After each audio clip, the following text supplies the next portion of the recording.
तर हे आज मस्तपैकी यांना मस्तपैकी भुजू आपण. तर एवढे पकडलेत, कसे पकडलेत ती नेक्स्ट व्हिडिओ असणार आहे आपली. तर हे बघा,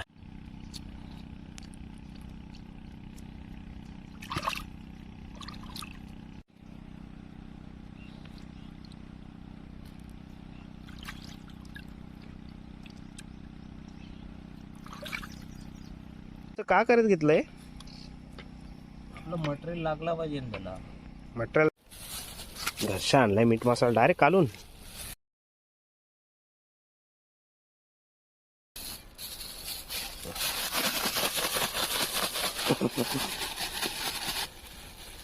लागला का प्रत्येकाला? अरे वा, कडक रे.